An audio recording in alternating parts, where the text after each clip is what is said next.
principio de vida poderoso aquí. Pero la respuesta a la pregunta no es la que muchos esperamos. De hecho, nos puede sorprender.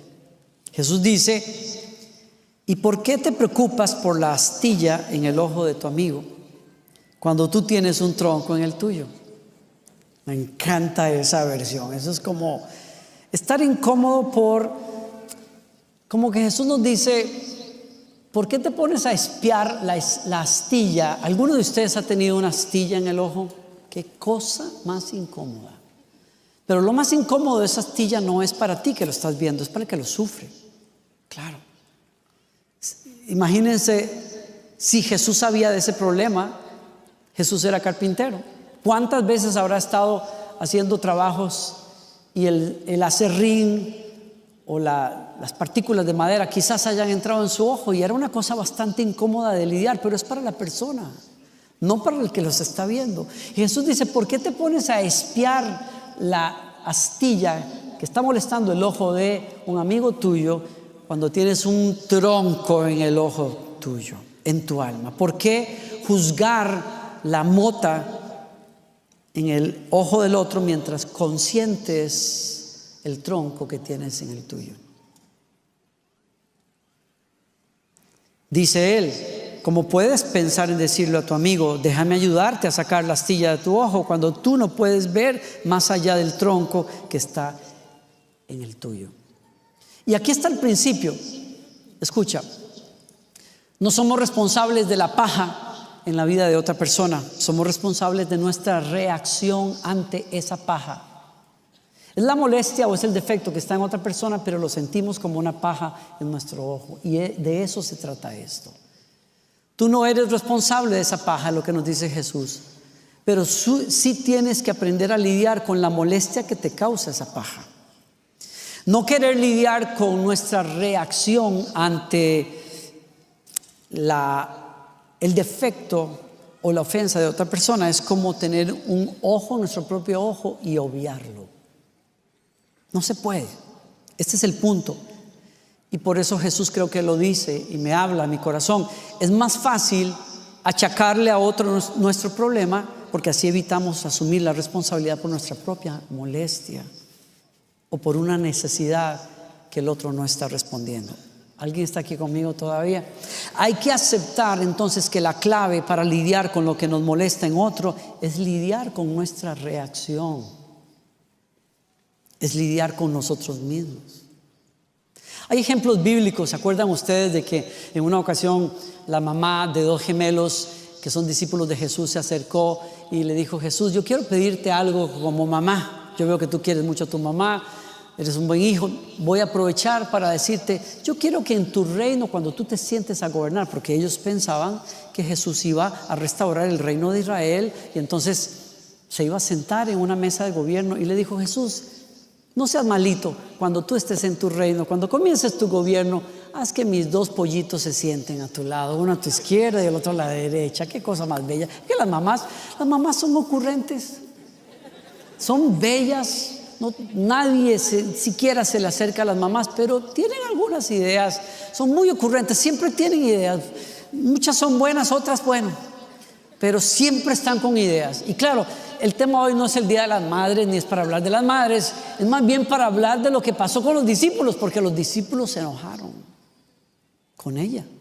Y se enojaron realmente, dice el Evangelio, con sus dos compañeros de equipo. Se enojaron con ellos. Y Jesús está hablando precisamente de eso. ¿Por qué? Porque realmente el problema aquí no fue que una mamá fuera suficientemente viva para pedirle un favor a Jesús. Fue que a los demás dijeron: chin, ¿por qué no se nos ocurrió a nosotros primero? Dirían los mexicanos. Eso no es malo, ¿verdad? Gracias a Dios. Nunca usé esa palabra, pero se me ocurrió. Chin, ¿por qué no se nos ocurrió a nosotros? ¿No? ¿Por qué no se nos ocurrió primero? Entonces decir nos molesta mucho la petición, develó un problema en ellos. Querían lo mismo quizás, pero no tuvieron las agallas de pedirlo primero. La ambición era igual. Hay otro caso que me llama la atención y es, ¿se acuerdan ustedes de aquella mujer que fue sorprendida en el pecado de adulterio, y entonces la trajeron a una plaza donde Jesús estaba, y los líderes le dijeron a Jesús: hey, la ley dice que hay que apedrearla, ¿qué dices tú? Jesús escribe en tierra: espera, la presión se hace más grande, y entonces se levanta Jesús y les dice: el que de ustedes esté libre de pecado, lance la primera piedra. Es que somos muy rápidos para criticar los defectos de los otros e ignorar y consentir los nuestros. Y lo que Jesús está diciendo de alguna manera a nosotros es: ten cuidado de saltar a criticar, a juzgar y a resolverle el problema a la otra persona, porque el mismo estándar se te va a aplicar a ti.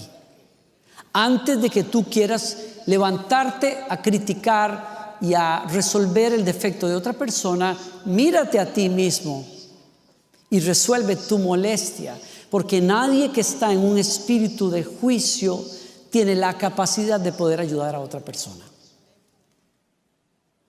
Y por eso yo creo que las palabras de Jesús son muy importantes para nosotros, para resolver los rollos que tenemos todos los días. Jesús nos prohíbe que juzguemos a otras personas cuando lo hacemos desde la base del orgullo personal. Entonces el orgullo es algo que tenemos que resolver primero. Cuando alguno de nosotros quiere reformar al otro basado sobre mi superioridad, estamos en problemas según lo que Jesús me está diciendo. ¿Alguien me está siguiendo aquí? ¿Sí? Ahora, ten en cuenta que Jesús está hablando a gente que está en comunidad. Si lees esos capítulos te vas a dar cuenta que Jesús está hablando de la comunidad de fe, y está hablando en algunos momentos de que hay problemas que van a surgir con tu hermano, y Jesús dice: tienes que resolver ese problema, pero hazlo de la manera correcta, hazlo con la actitud correcta. O sea, Jesús no está diciéndonos a nosotros que no tenemos que atender como iglesia, por ejemplo, las fallas importantes morales de otra persona que está en medio nuestro, o que no tengamos que atender o resolver conflictos porque hay un hábito, hay una situación que alguien en tu casa está viviendo, o que estés lidiando con un compañero de trabajo que es irresponsable, o que llega tarde, o que pierde el tiempo, o un jefe que es injusto en lo que está haciendo. No nos dice que no resolvamos esas cosas, pero sí nos está diciendo: en la comunidad de fe hay una manera de resolver las cosas, y lo primero que hay que hacer cuando enfrentas un problema, un conflicto, es asegurarte de que no estás haciéndolo desde la base de tu orgullo personal o de un sentido de superioridad sobre el otro, porque el problema de los seres humanos es que es muy fácil para nosotros ejercer juicio y al hacerlo dañar a la otra persona. Es muy fácil para nosotros tener aires de superioridad sobre los demás y cometer errores. Entonces, la invitación de Jesús, creo yo, es: tenemos que ser muy conscientes de nuestra gran capacidad para ofender a los otros mientras queremos arreglar sus vidas a veces. Así es que el ejercicio de la corrección en casa o en la iglesia tiene que hacerse mientras anidamos una actitud de humildad y de conciencia de nuestra humanidad. Y es curioso porque en el griego, en la palabra griega que se usa en el Nuevo Testamento para hablar de juzgar, el significado es criticar a los demás. Qué curioso. Claro, alguien aquí dirá: bueno, yo no soy de esos que andan de juzgones, pero de criticones es más fácil eso. Fíjense, es mucho más fácil. Y si usted no me lo cree, revise las redes sociales. Especialmente hablando de redes sociales donde los cristianos interaccionan. La gente a veces más criticona que hay en el mundo de las redes sociales, son cristianos en el nombre de Jesús y para la gloria de Dios Padre. La gente a veces más sin misericordia, son cristianos, muy llenos de fe y muy listos con versículos para recetar para arriba y para abajo, y mandar a la gente al infierno y juzgar la moral de los demás. Yo me digo, ¿por qué criticar? ¿Por qué los cristianos podemos ser tan rápidos para criticar la mala moral de otras personas que ni siquiera están relacionadas con Dios a través de la fe en Jesucristo? ¿Por qué nosotros criticamos una sociedad o a unas personas que viven de una manera amoral, de acuerdo a nuestro entendimiento, si lo único que puede hacer a una persona vivir una vida santa, una vida agradable a Dios, es una conversión verdadera a través del arrepentimiento y la fe que uno pone en Jesucristo como nuestro Salvador, que es lo que puede cambiar a una persona y puede cambiar a un pecador para que viva de otra manera? De lo contrario, no es posible. Yo no puedo esperar aguacates de un mango, de un árbol de mango. No puedo. Yo no puedo esperar de una sociedad que no reconoce a Dios y está conectada con Él, que actúe como actuaría alguien que es cristiano. Porque la verdad, seamos honestos, si aún entre nosotros como cristianos muchas veces nos cuesta vivir la vida que nosotros decimos que tenemos que vivir, y a veces tenemos que lidiar hasta con nuestras propias fallas de manera a veces muy fuerte, y solo por la gracia de Dios, cuando nos agarramos de Él, comenzamos a caminar ahí a como podemos por la gracia del Señor. ¿Con qué razón nosotros podríamos sentirnos como superiores a una sociedad que no conoce a Dios y que no está conectada con Él? No se puede.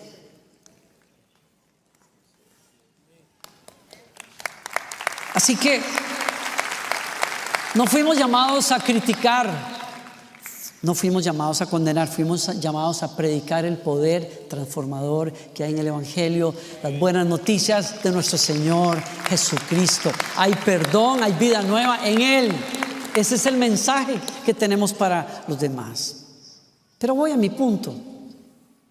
¿Cómo lidiar con los defectos que nos molestan en las demás personas? Encontré un artículo que me encanta y quiero entregarles esto. Tony Schwartz escribió un artículo en una revista para el Harvard Review que llamó "El secreto para lidiar con gente difícil es que se trata de ti". Me encantó. Y él comenta, estoy citando, él dice: culpar a otros por la forma en que nos sentimos es una forma de autoprotegernos.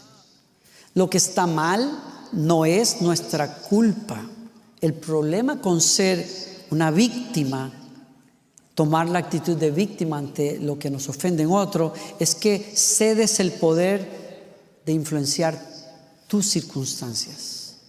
La verdad dolorosa cuando tratamos con gente que nos molesta es esta: no vas a cambiarlos. La única persona que tiene la posibilidad de cambiar en esa situación eres tú mismo.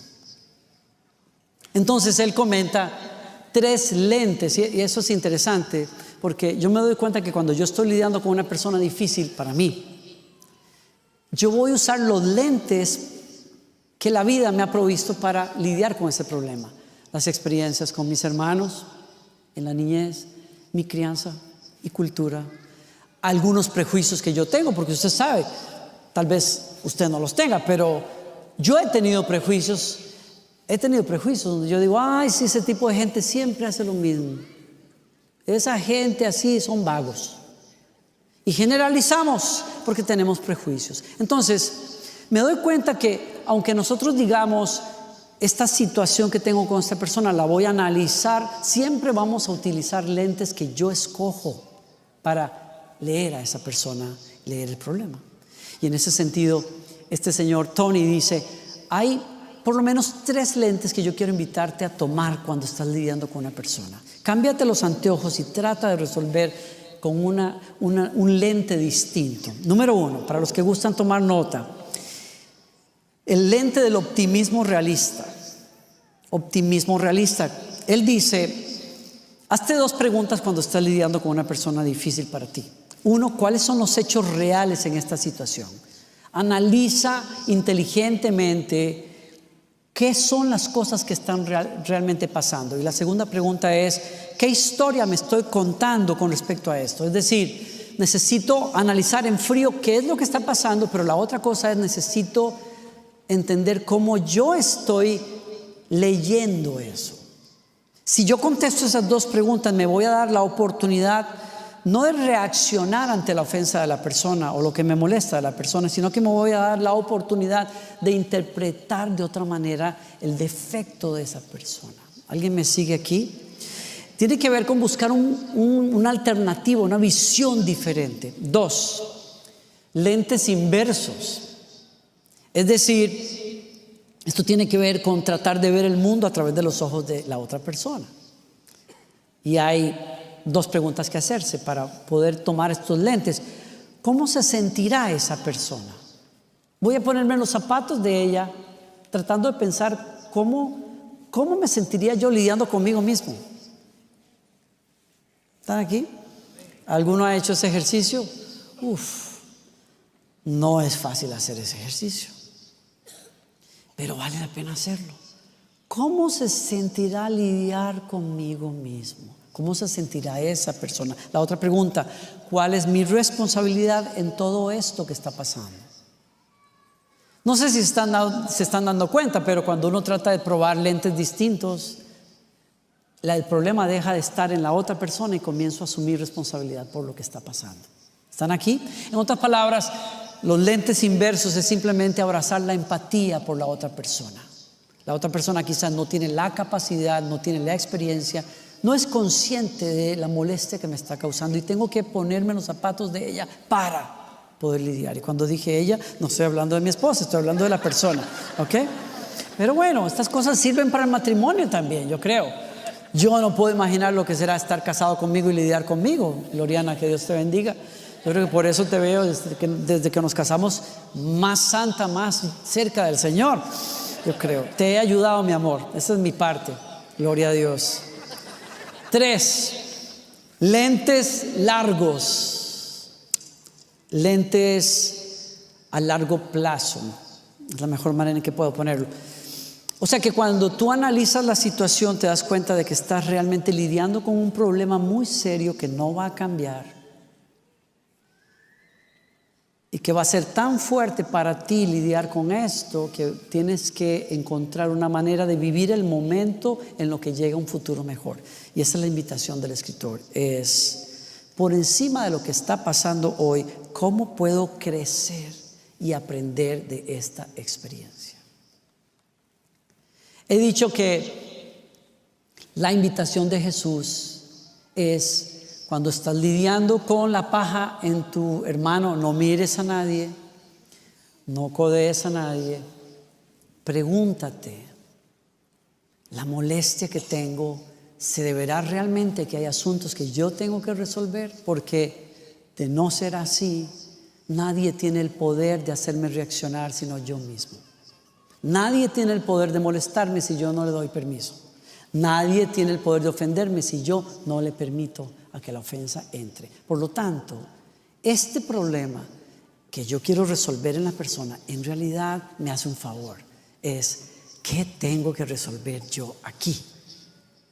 Y la invitación del escritor es, toma un lente del optimismo realista para analizar las cosas y tratar de encontrar una interpretación distinta que no estás considerando de la situación. 2, lentes inversos, trata de ver el mundo a través de los ojos de esta persona. Y 3, visión a largo plazo. Señor, ayúdame a aprender de lo que estoy viviendo, lo que tengo que aprender y esperar un futuro mejor que tú me puedes dar. Dame la gracia para resolver lo que yo tengo que resolver. Si creemos eso, no vamos a estar preguntando o pensando en otra persona cuando escuchamos una buena prédica, esas recalcitrantes, aleluya, si hubiera venido la hermana Teresa. Ay, Señor, este versículo, qué belleza de versículo. El hacha está puesta a la raíz y Él cortará a todo aquel que no. Ay, si le hubiera dicho eso a Alberto, ¿cómo se me fue, Señor? La próxima vez. No vas a estar pensando en otra persona. Vas a tener la humildad de decir, ¿qué me quieres decir a mí, Señor? ¿Qué tengo que aprender yo? ¿Qué ceguera tengo que quitar de mis ojos para ver una realidad que sería más fácil ignorar. Y ayúdame, Señor, a dejar de estar espiando lo que no me importa, las astillas en el ojo de alguien más, y dame la honestidad para lidiar con el tronco que está en mi vida. Yo creo que si abrazamos esa verdad, vamos a encontrar mejores maneras de lidiar con los problemas que encontramos con otras personas. ¿Alguien recibe esa palabra hoy? Les invito a que se pongan de pie y me acompañen en esta oración. Prometo que ya no extiendo más esto. ¿Recibieron esa palabra? ¿Les puede ayudar, creen ustedes? Oramos juntos. Padre nuestro, gracias por tu presencia, por tu Espíritu Santo y por tu palabra. Hemos vivido una tarde maravillosa aquí en tu presencia. Señor, dile conmigo: recibo tu palabra, Señor. Abrazo tu palabra.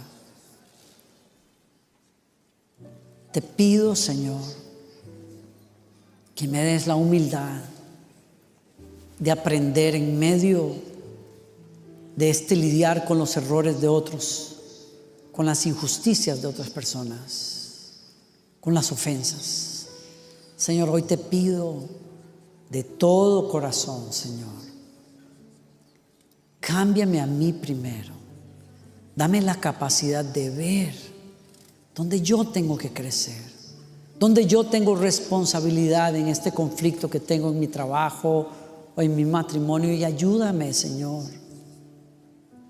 a bajarme del lugar del orgullo propio, del juicio, de la condenación, del sentido de superioridad, y dame el corazón dispuesto. Ayúdame, Señor, a hacer tu voluntad, a perdonar lo que tengo que perdonar, a ser llevadero donde tengo que serlo, Señor. Y cuando tenga que corregir algo en la vida de alguien que tú pones en mi camino, Señor, ayúdame a hacerlo en tu espíritu, como dice tu palabra, con mansedumbre, considerándote a ti mismo, que eres fácilmente vulnerable para caer también.